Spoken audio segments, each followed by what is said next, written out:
mga budget appropriation pero walang mga detalya. So hindi masasabi ni Presidente Marcos na nagsisinungaling si Presidente Duterte. This administration, according to Optic Politics, has mastered the art of gaslighting the Filipino people while lining their own pockets. And dito, huling-huli sila. Sir, at itong nadiskubre na mga blank items po ng BICAM report ng 2025 national budget, ano bang masasabi niyo po muna dito? Well, nagpapatunay naman na iba na ang forma ng gobyerno ng Pilipinas. No? Binago na ng Marcos, Araneta, Romualdez, Cabal ang sitwasyon ng Pilipinas ngayon. Hindi dumaan sa tamang proseso ang ating budget at ultimong House Appropriations Committee ay nagre-reklamo na wala silang kopya ng BICAM report. At as early as December 18 ay naglabas na ng expose ang ating kaharanggalang na senador Amy Marcos, calling our attention dito sa DPWH as a way of example, mga very important projects, VIP, na may mga presyo, may mga budget appropriation, pero walang mga detalya. So, hindi masasabi ni Presidente Marcos na nagsisinungaling si Presidente Duterte. Opo, Taado, yung BICAM report, may kinalaman ba ang Pangulo? Bakit siya yung nagsasalita kung hindi yung mga congressman nakasama at senador nakasama dito, mga miyembro ng BICAM report na pumirma dito sa kanilang report? Yan nga hindi natin maintindihan no? Bakit nga tinitin? Flagged 14 blank items on the bicameral report for the 2025 national budget. Talk to us. So what were the common denominators among these supposed blank items? Yes. Yung mga blank items po in the bicameral conference committee report, which was actually signed by members of both the Senate and the House. We have a soft copy po and meron ding hard copy na pinamigay sa mga House members. Actually, all of those blank items are related to programs, activities, and projects that are aligned with agriculture. So, it's actually unfortunate that if the administration wants to put priority on agriculture to solve our problems with food supply and other related matters. Pero bakit ganito na hindi napinal kung magkano talaga yung amounts for several programs na related sa agrikultura? For example, Fisheries Modernization Program, the national programs of the Department of Agriculture, small-scale irrigation projects, and even national and communal irrigation systems. So, what's problematic here is that the bicameral conference committee report contained blanks, and although it is true that the final version, the General Appropriations Act, signed by the President, did not contain blanks, the question would be, sino yung nag-fill in the blanks mula dun sa bicameral conference committee report para yung makarating sa Pangulo ay wala ng mga blanco? Tanong pa rin yan na hanggang ngayon ay hindi nasasagot. Okay.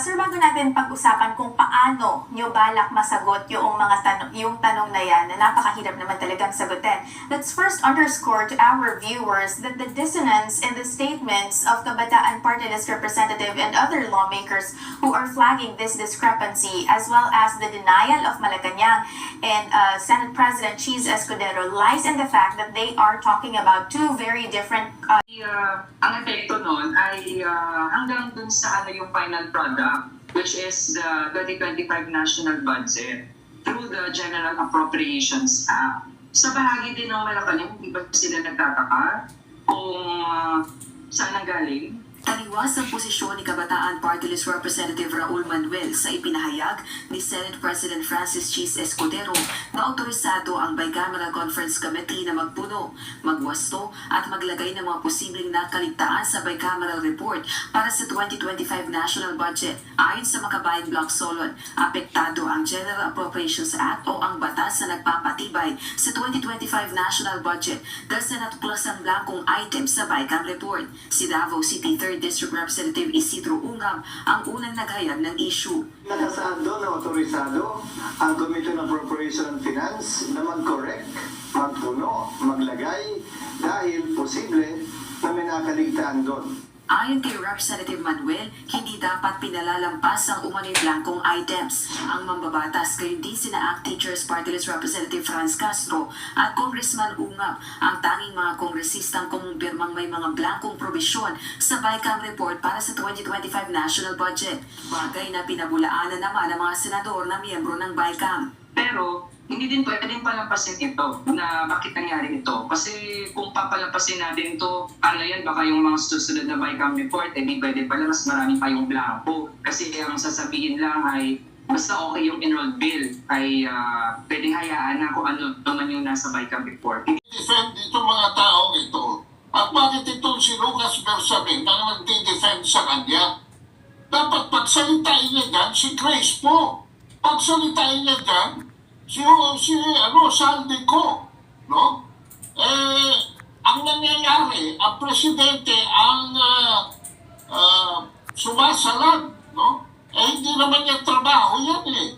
Siya ang Pangulo, hindi siya ang tagasunod dito sa the legislative is a separate branch of government, no?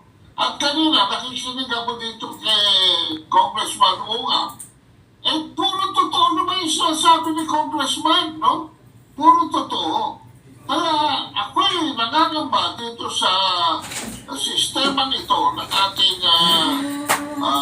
Sir Tom, may point kaya Sir Tom? Amy Marcos, noong pa sa Senado, already violates Rule 12, Section 25 of the Senate Rules. Dahil nga, may mga blank items, no?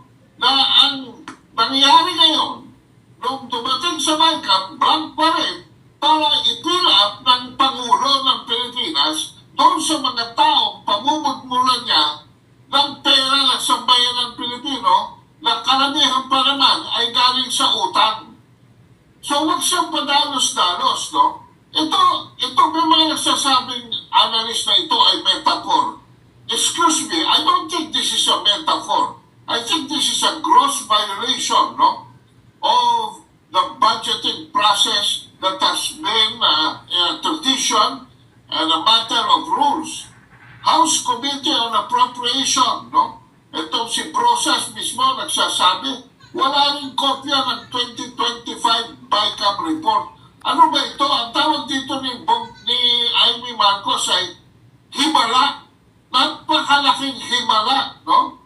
So, huwag silang mag-accuse na ano na itong former, nakakahiya itong former Chief Justice of the Supreme Court. Ha? Ito si Bersamin, nagsasabi fake news. Na wala naman siya sinasabing real proofs of guilt. The truth is, this administration, according to Optic Politics, has mastered the art of gaslighting the Filipino people while lining their own pockets. And dito, huling-huli sila. So, alam mo, ito mga impeachable offenses to. This is a gross violation not only of existing rules of the legislature, but of the laws of the Philippines and the laws of basic law, which is the Constitution. Himala, napakalaking himala, appropriation, pero walang mga detalya. So, hindi masasabi ni Presidente Marcos na nagsisinungaling si Presidente Duterte. This administration, according to Optic Politics, has mastered the art of gaslighting the Filipino people while lining their own pockets. bad kami. Very bad. Very bad. Marcos, alis dyan! Basta lang panghuli na lang ho. Ito na ba yung panahon na dapat ang maraming Pilipino ay magkaisa at magsama-sama dito sa EDSA? Alam mo, dapat maganda na tayo. Dahil sa pinakikita nyo ngayon, ito ay magandang simulain. Alam nyo, ilang taong kami nagtiis sa mga kaya yung mga demonstrasyon namin tulis Pagayana bago namin nakaksin ang tunay na EDSA. Ito rin ho ang pagtatangin. At sana naman magpunga na sa lalong madaling panahon. Hindi na tayo makapaghihintay ng 2025 elections dahil mga tao rin ho ni Marcos ang iluluklok ng Smartmatic dyan. Korean man ang brand yan, Smartmatic pa rin yan. Korean man ang brand yan, mga tanga-covenant na yun, pareho pa rin yan. So yan lang ho. Maraming salamat. Maraming na buhay po kayo. Hindi natin ang Pilipinas tumahan bago po sa